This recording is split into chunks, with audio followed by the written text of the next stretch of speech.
It's Victory Monday here on Chicago Bears Now. What's up, Bears fans? We got a lot to get into on today's show. Some winners and losers from the 49ers game, plus a few overreactions as well. But come on. Victory Monday, sub for Bears dubs. We're less than 120 subscribers away from 52,000. Let's get there before my live show tomorrow, because we will be live, as always, on Tuesday, 3 o'clock Central Time. Hit that sub button. Daily videos coming at you. I know we got some new subscribers from our watch party. We bring you videos on a daily basis, including the latest news and rumors. All right, let's jump on into today's show.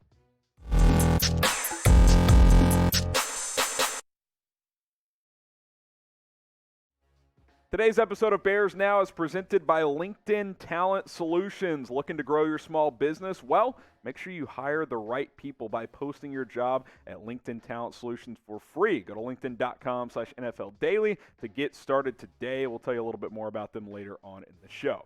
All right, it's Overreaction Monday in the NFL, so we got a few overreactions to get to, plus some winners and losers from this Week 1 matchup. But if somehow you missed it, or if you just want to relive the glory days, well, Bears were able to win 19-10 over San Francisco in Week 1. It was a torrential downpour. The elements were brutal, but the Bears stayed patient, stayed the course, and outscored San Francisco 19-3 in the second half. Few big plays from Justin Fields. Defense came up big. Great start to the Matt Eberflus era.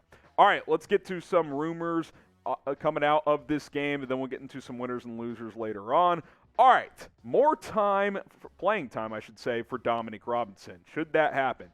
Absolutely. 3 smoking Jays. I won't go a full 4 because it's just one game, but yeah, I think so. It's pretty likely that he should get to play more, because in just 28 snaps yesterday, the rookie out of Miami of Ohio had 7 tackles, 1.5 sacks, 2 quarterback hits, and Brad Spielberger has the note here. He was the highest graded rookie defensive player according to PFF at an 89.8 grade per Spielberger there. 21.4% pass rush win rate, which is really good. 3 quarterback pressures leading to 1.5 sacks there. 10 points clear of the next highest defensive rookie.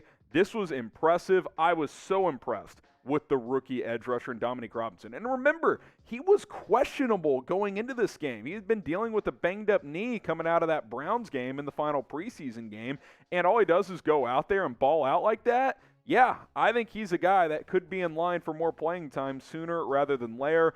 Ryan Poles may have found a gem in Dominique Robinson. Were you impressed with Dominique Robinson's game? If you were, type 91 for the rookie, because that's his number. Show some love. Be real. Type 91 if you were impressed with Dominique Robinson.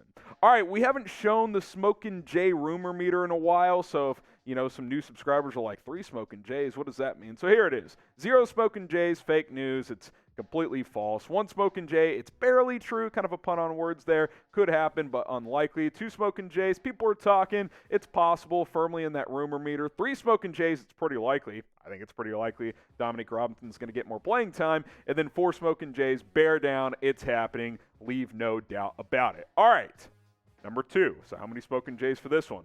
The Bears are for real. 2 Smokin' Jays. People are talking, but it's one game. It's Overreaction Monday. Let's not overreact too much. Here's what I will say, though. This was a hell of a start for Matt Eberflus and the coaching staff. Khalil Herbert, after the game, pointed to specific things that Eberflus and this coaching staff made adjustments at halftime. They got the whiteboard out and said, hey, let's do this instead of that. That's coaching. That's adjusting on the fly. That did not happen in the Matt Nagy era. Some reasons for optimism moving forward for this season. Coaching staff is legit, I think. Again, it's one game, but I think this coaching staff knows what they are doing. I think that's going to continue. They're competent, and they can adjust on the fly. That's a positive thing, and you have to have that, especially when in certain games you're going to have less talent with the way this roster is right now. Number 2, effort and discipline. This team plays hard. They only had 3 penalties compared to San Francisco's, 12, whatever it was. That's a big deal in a game like that. Justin Fields is a playmaker. That's another reason to be optimistic. We'll talk about the quarterback a little bit more later on, but his playmaking ability to escape the pocket and make plays downfield made a big difference in this game. And then another reason to be optimistic about this year, this defense is going to take the ball away. They're going to create turnovers. Got a couple of big ones yesterday. Eddie Jackson pick, the peanut punch forced fumble from Jalen Johnson. I'm not saying the Bears are for real yet, but there's reasons to be optimistic for this 2022 season.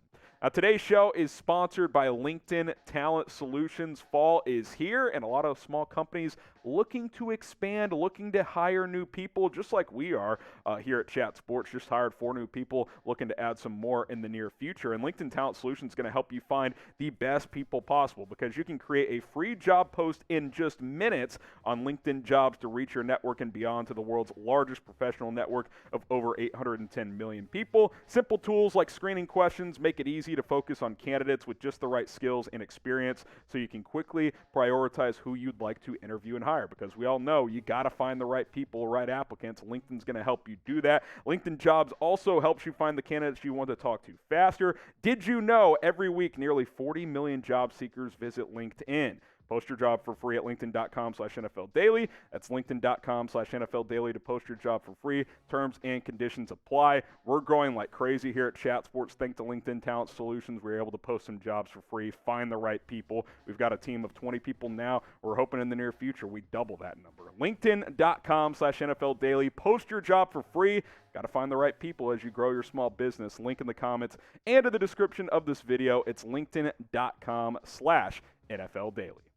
All right, let's keep it moving here. We'll get to some winners and losers in a second. Speaking of Khalil Herbert, should the Bears start him over David Montgomery? I'm not there yet. One smoking J. Barely true. I can understand that talking point coming out of this game, because certainly Khalil Herbert was the more impressive runner in this game. David Montgomery struggled to find room. 17 carries for just 26 yards, yard and a half per toke. Did have 3 catches for 24 yards.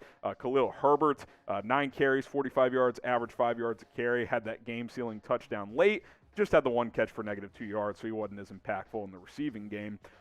This is an overreaction. David Montgomery has 3 years of experience and has played at a high level. But what I will say is Khalil Herbert proved last year, he proved in week 1, that he deserves snaps and a role in this offense, and he got that in week 1. I expect that to continue. Now, if this trend is still true a month from now, where Khalil Herbert in this wide zone running scheme, even though they didn't do a lot of that edge running yesterday, I think part of that was going up against those edge guys like Nick Bosa. But if he's more effective in this system, yeah, we can revisit that conversation. But after one game, I'm not ready to say that. David Montgomery is still RB1. But keep an eye on this. Khalil Herbert will have a role moving forward. Now, who do you guys think is the better running back for this team right now? Type DM for David Montgomery. Type KH for Khalil Herbert. Again, I'm still keeping Monty as the starter for now, but I do like Khalil Herbert. Keep an eye on him. All right, let's get to some winners and losers against San Francisco. We'll focus more on the winners since, obviously, the Bears won the football game.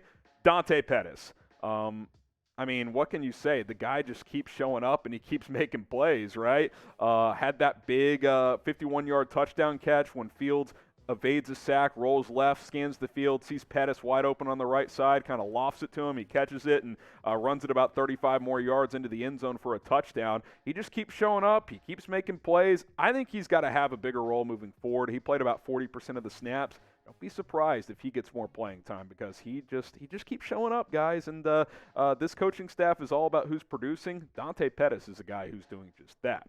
Justin Fields. Now, I know some of you guys are going to say, God, the stat line, it was ugly. He started really poorly. And, yeah, there's some truth to that. You look at the raw stats here. If this is just a standard NFL Sunday, this is not a great performance, right? 8 of 17, that's just under 50%, 121 passing yards, 28 rushing yards, 2 touchdowns, 1 pick. You'll live with that, 2-to-1 ratio overall. But no points in the first half, could barely move the ball, as Fields was 3 of 9 for 19 yards and a pick in the first half. Look at how he bounces back. This is a testament to the coaching staff with adjustments and to Fields staying the course, being patient, making plays when they were there to be made. 5 for 8, 102 yards, 2 touchdowns, no turnovers. He stuck with it. I don't know if this would have happened a year ago under the last regime. And then, hey, he can have some fun, too. The boys were sliding around at the end of this game because Soldier Field was a slip and slide, literally. Look at this next photo here. My God. They were just sliding through the end zone. I'm glad no one got hurt there, but that was fun to see. These guys are excited. They're fun. They rally around Justin Fields. They believe in him. You can tell he stayed the course, made enough plays to win this game. Do you believe in Justin Fields? Type B for believe, type D for don't. You guys know I'm a believer. Obviously, we need to continue to see more, continue to see him improve. But the way he bounced back in this game, in these weather conditions, I was very impressed. I'm typing B for believe. All right, how about the rooks? The rookies. We already talked about Dominique Robinson's performance, but a few other guys stood out as well. Kyler Gordon got beat a couple of times by Jaquan Jennings, but had a lot of tackles, had a TFL, I believe, as well. Jaquan Brisker's a stud. He played at a really, really high level. He was always around the football. We talked about Robinson and his 1.5 sacks. And then Braxton Jones. Listen, to only give up 1 sack to Nick Bosa on that side, Braxton Jones keeps answering the bell. I thought he hung in there and did a good job at left tackle, especially in the second half. The offensive line played a lot better. This draft class could be special. It really could. We haven't seen Velus Jones yet. Hopefully he's able to go here in week 2, but so far so good for Ryan Poles and his talent evaluating, because these draft picks, these rookies, they're playing a role on this team, and that's very, very nice to see, especially considering none of them were first-round picks. Didn't have a first-round pick. To have 4 or 5 rookies contribute right away, and none of them were first-rounders, pretty impressive stuff. Eddie Jackson, listen, Jaquan Brisker, you get him in here, and all of a sudden Eddie Jackson's Eddie Jackson again. Had an interception, jumped the route from Trey Lance, baited him into it, just read the eyes all the way, jumped it, ran it back about 30 yards, which set up a game-winning touch or a game-sealing touchdown for Khalil Herbert. Game was 13-10. He picks it off, runs it back to the 20. Bears were able to punch it in there. Eddie Jackson is so back. He just needed a true strong safety next to him so he could go back to being that rangy center fielder type that's just playing with instincts. Think less, react more. That's what Eddie Jackson does best, and he clearly did that yesterday. Made a couple of nice tackles as well. Sure, Debo kind of lowered the shoulder into him on the goal line and scored on that running touchdown, but as I said during our live watch party, Debo Samuel at full speed, 220 yards, yeah, you're not going to stick him at the goal line. Jackson was going to lose that battle, but I was impressed with him. He looks back to being the player he was a couple of years ago. Again, all this, it's one game, but so far, so good. All right, and then finally the coaching staff. I mean, listen. I mentioned Herbert pointing out the adjustments at halftime. You can just tell there was no panic in this team. Last year, if they had gotten down 10-0 opening drive of the third quarter in those weather conditions, curtains. Game's over. They're done. Stayed the course. You needed one big play to shift this game. You got the Pettis touchdown, and you could feel the confidence grow. And I think a lot of that comes from the coaching, the adjustments, the belief in themselves and in this coaching staff. That's a huge, huge thing to have coaches or have players believing in coaches. You can tell that is the case. Really good stuff from Matt Eberflus and his staff. Get the Fluses going in the comments. Let's go. Type Flus down below if you're fired up about him and this coaching staff, because I feel really good about where things sit right now. Obviously a big test coming up against Green Bay. You can type FGB as well. All right, real quick, some losers. We won't spend as much time. Cairo Santos, I'm not going to blame him too much, but he did miss a couple of extra points, whereas Robbie Gould was able to make his. The weather was brutal, so I'm not going to overreact to that, but missed a field goal in the preseason. Now he's missed a couple extra points. He's been pretty damn good since he's been the Bears kicker. Let's see how he does on Sunday night. Darnell Mooney, 1 catch, 8 yards. A lot of this for the losers here. The conditions played a big role in it, I would say. David Montgomery, it's kind of funny when you evaluate running backs. It just kind of seemed like the holes opened up more for Khalil Herbert, but 1.5 yards a carry, not exactly a huge impact for Monty in this one. Cole Kmet, no catches. I'm surprised by that. Now he had to block more, and kudos there. But if you told me Mooney and Kmet would combine for 1 catch and the Bears would win by 9 points, I'd say you're crazy. So that's a testament to this entire team. And then Kendall Vilder, he got beat pretty bad on a deep crosser. I think overall he held up okay, but that was one of the big plays that the Bears did allow. So thought I would point that out as well. There you have it. Big Victory Monday show for you guys. I'm fired up. A lot of positives around this team right now. And, of course, It's Packers week. Get the FGBs going in the comment section. We'll have a full preview probably on our live show tomorrow, so be sure to join us for that, 4 o'clock Eastern, 3 o'clock Central Time.